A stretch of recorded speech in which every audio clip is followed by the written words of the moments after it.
Saving all my love for you. The greatest love of all. I will always love you. From the moment I saw you, I went out of my mind. Where you are. I used to love doing My Neighbor's Not Susan. Oh, I want to dance with somebody. I wanted to do We Got Something in Common Together. How will I know that she really loves me? Star Spangled Banner. Who would imagine a king? I believe the children are our future. Teach them well and let them lead the way. Show them all the beauty they possess inside. Give them a sense of pride. Make it easier. Let the children's laughter remind us how we used to be.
It's me, my friend.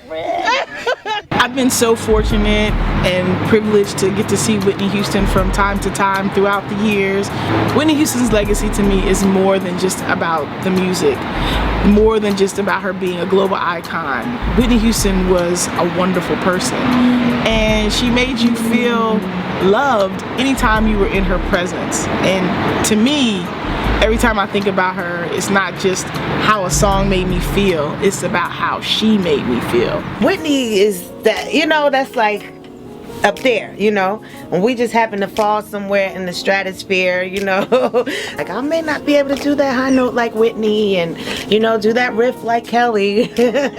One of the songs on the album that certainly makes me think of Whitney is Sister Friend. And it's just about, being a good friend, being a sister, uplifting each other, being there when you're sad, being there when you're happy, but just being, someone that you can depend on and lean on when you need it.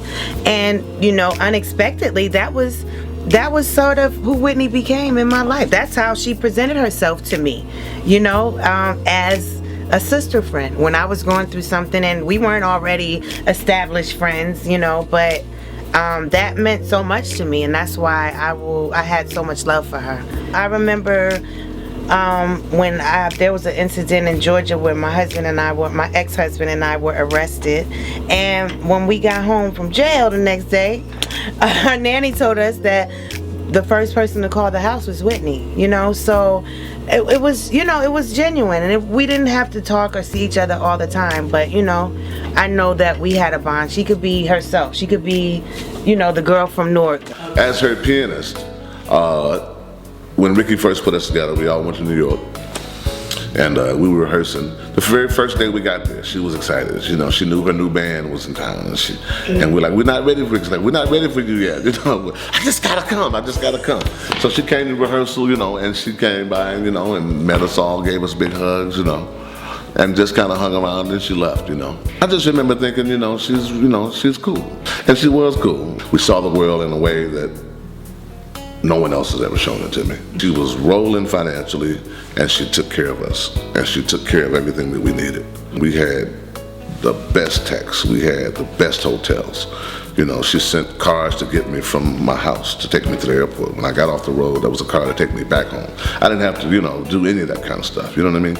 And she just loved us. It was the first time I'd seen it done on that level. You know, like when you work with a really great champion, it brings the best out in you. That's what it's like with Whitney. She brought the best in me because I could realize that she could do almost anything. So that being the case, then you realize you're dealing with someone that's like, has heard the things you've heard, loves the things you love, so there's no excuse, just go, just fly. So that's the case, we just flew together. So it brought the best in me out. My mind comes to the Grammy Awards of winning a Producer of the Year for my work with her, and winning Album of the Year, which is really out of this world. I mean, it actually blew her mind, and it blew all of our mind. She said, no, I can't believe we actually won Album of the Year. It was Bodyguard. And I remember being on the stage, just so excited, we won. So then I realized it's really a big deal. And so to be part of that, to be part of her history. Her thing is like we're talking right now. She likes to be really sincere. In her heart and her core is great love of God, my Lord and Savior Jesus Christ. If we go there, she's happy, and she can just swim in the feeling of her spirit. And then out of that can come anything she wants to talk about. Because she's really a very comfortable person. In her skin, she was very comfortable. To be with me, we grew to be very comfortable together, so we could talk about almost anything. She wanted to be, you know, real. She didn't want to pull any punches. She wanted to be who she is and be loved for who she is and just give her very best. So she would say, well, do you think it's great? No, I think it's brilliant. She said, well, if you think it's great, I think it's great too. See, that's how that was.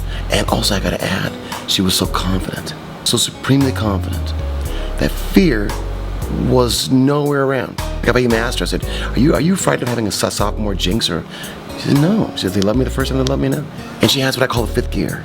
Whereas when she's singing, the spirit can just take over and take us all somewhere that we're like all kind of surprised by. Even her. And she loved her sound. I love like if I hear the playback, she wants to hear it. You know what I mean? Yeah. I only know a few artists who actually like that. Aretha's like that, she's like that, a few others. That really enjoy just hearing the raw performance, you know what I mean? Right. They just get off on how they sound. Yeah, check it out, you know what I mean? Kind of check it out, yeah. I loved her. I was a mama for 3 months. I scolded her once. She didn't show up on set because, you know, it was a record-breaking blizzards that couple of months we were filming. I said, where you at? She said, oh, mama. I couldn't get out of I couldn't even get out of the garage because it was a lot of snow. I said, well, you call in next time. Because they can tease my hair up for one scene. Now I gotta wash my hair. It was about 18 below zero. I gotta wash my hair and do another style, so we have to do another scene. She said, all right, mama. All right, mama. I'll call mama. She loved me so and respected me so she didn't cuss me out, but I kind of sensed she was getting ready to cuss me out, so I left her alone. You know, don't play with Whitney. You know, there's one time on the set when she was, I think it was even like one of the first days that she shot, and you know, she was in the mother's robe and the rollers and stuff, and you know, we're in the house shooting, you know, a scene that day, and she comes back behind the monitor, and you know, she just starts talking about, you know, how she grew up in the studio and while her mom was recording, you know, with Frank Sinatra and Elvis, and just, I was like, wow, it just blew my mind because you forget that she'd been being prepared and groomed even when she didn't realize it, you know, and to have grown up, you know, with greatness, and to be 5 years old in the studio with these, you know, legends, and for herself to become a legend, it just, the irony was just unbelievable, you know, and you forget, you know, sometimes with everything that happens in someone's life. I mean, she, you know, she had an incredible life. So in that moment, her talking about her stories and the history, it just really reminded me of just the magnitude of her legacy. And it really dawned on me, wow, look at all that she went through, you know, and the song that she has sung, and all those songs, how many millions of people have been touched by that? But look at the personal price that she had to pay just so that others were entertained and then ultimately inspired. And when I hear her songs now, I think about that, you know, so it's not just hearing a record, it's like, wow, that gift that she gave, it took so much out of her. Man, you know, the media loves to talk bad and loves to say, oh, well, she was this when she was that. No, she was the gift. You know, I didn't say anything right away. I kind of watched her, and she was going to her purse. I was like, oh, she going to her purse like regular people. I was like, oh, she regular. Like, no, she was just like, oh, you just don't know. And so the moment that I had to meet her, I was kind of like, hi, ma'am. You know, she's like, girl, if you don't come over here and give me a hug, what's your name, baby? I was like, Braylee. She was like, Bree, that's so pretty. Like, she was just genuine in the moment. And she just hugged me. She said, who are you? Okay, you tune in. Okay, you're gonna be my niece. I was like, oh yeah. And then when the cameras weren't rolling, she was like, niece, come here. And she just called me, hugged me. She is forever Auntie Whitney in my book. I don't care who. That's the only time I met her. That's my very first time meeting her. But she left an impression on my heart that says I can be a big old star, but be a real me at the end of the day. And I really love that. We were in the church and she was doing the scene where she's singing Eyes on the Sparrow. She stopped the cameras and she said, hey, I can feel that you guys are here to see a Whitney concert, and that's not what it's about. We are on we were in an actual church. We are on holy ground, and let these words minister to your heart. She was very particular about making sure the atmosphere was set for that moment. She spoke to us and said, hey, this is not a Whitney concert. Forget Whitney. God is gonna use this to give you guys, then she just started singing. We were slain in spirit, just boop, boop, bop, boop. She encouraged me to sing again because I said, oh, I'm an actor. I act. I'm an actress who can sing. Right. And she told me, no, you are a singer and an actress and you have to use all of your gifts. It was fabulous to work with Whitney Houston on a cover shoot because she loved fashion. She loved clothes. She would wear anything that you would put on her, and she would even do her own little thing with it. And just, yeah, you'd be on the shoot and it would be like playing dress up.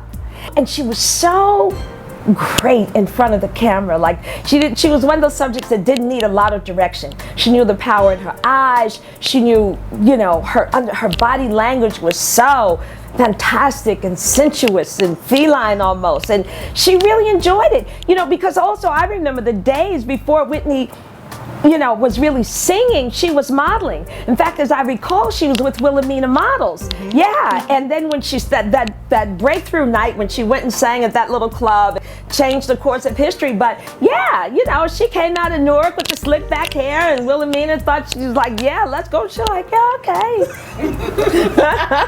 But loved myself some Miss Houston. That voice, that woman who lived inside of her, and oh, she was the real thing. I met Whitney actually before I even came out to LA to do A Different World, while I was still in New York City. I just graduated from college, and Whit and her mom and her brother used to sing at this club called Sweetwater's, and I would go and listen to her sing, and it was just amazing to have that much unabashed talent in just the room where it's just you and a microphone, you know, no special effects, no any of that, it's just you and a microphone. It was really, really obvious that she was just such a special light. And then she would go right back to singing background behind her mom. So we had met a number of times up at Sweetwater's because I sang in the club as well. And then BB and Cece were very, very good friends of Whitney, so we all started hanging out together because I'm very good friends with BB and Cece. And then when they did their Celebrate video, both Whitney and I were guests in the Celebrate because she sang with them in the Celebrate. So we were all in the video shoot together, so we had formed this bond and we had become friends, etc., etc. And then not too long after that, she started dating Bobby and all of that. So we'd had this wonderful connection. She was just a really, really cool, down-to-earth person. Her public persona was larger than life, and Whitney was just real. She's from Jersey, just real Jersey, round the way girl. Her spirit and her talent is just undeniable. Whitney almost came and told me herself that she was gone, and I was on the plane crying and didn't know why. I thought I was having, you know, menopause, hormones, whatever. So I was like just crying, you know, till tears had pooled on my chin. And I didn't know why. And my manager, Dion, came over to me on the plane, and he said, kiss me on the forehead. I'm like, what is wrong with you? You know, and he's like, I had on shades because I kept crying. I couldn't stop. And he says, I know you must have heard about your girl. And I was like, what? it's like Whitney's gone. And I didn't even have to say gone where, we do da-da-da. It was just bad. But shortly after that, I felt like about Whitney, that she was tired. That's a heavy burden.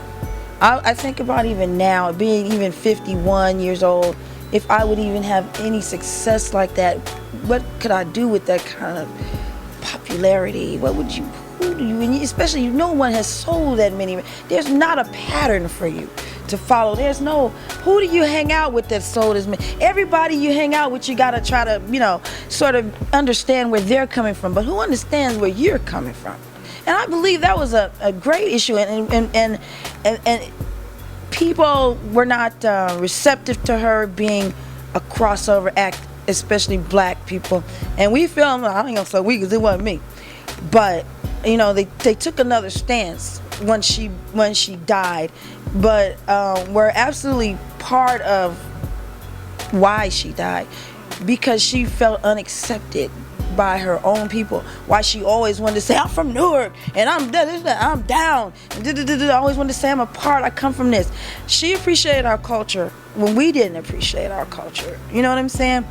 And it made people used to say, oh, Whitney's white, she's for the white people, she's gone white, she's went pop. She made it possible for so many others, like Alicia Keys, like Beyonce. Before that, you weren't able to do this and express yourself and be yourself. This has been a major thing, since recording has started, to present a good image and be accepted by the world. Not just one culture or this culture, or it's special that but to say, so she represented that, and it was finally, bam, we made it. Her music will live forever. There'll never be a time when there'll be music and there won't be Whitney Houston around. It was that classic, it was that good. Whitney, man,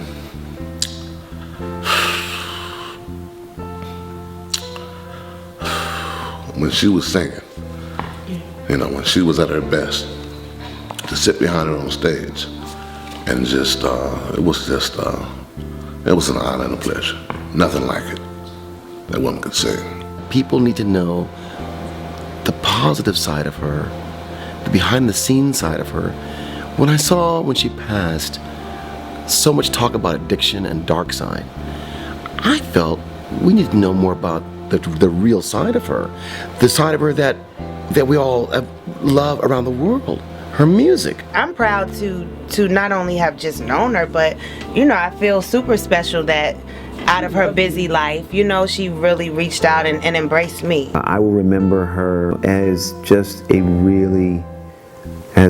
powerful spirit, and somebody who gave so much to this world. She was a light, and her talent and her gift and all that went in, that she had to sacrifice personally, emotionally, and spiritually, I assume, for that light to come out.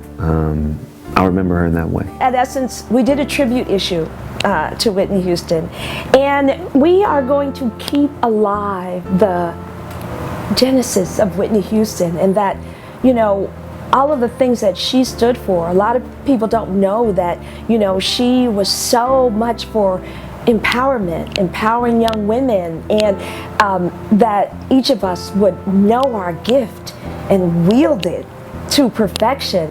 And that was the truth of who she was. It was really about the best in you. What did God give you? And are you aware of it? Are you using it? Are you doing you with that? She was my girl, I'm telling you. I just loved and adored her. I was glad that I reached out to her. I'm glad that I wasn't afraid to reach out to her. And I miss her. Sometimes I can't believe that she's gone. But her voice was the 8th wonder of the world. Rest in peace, Nippy Nippy.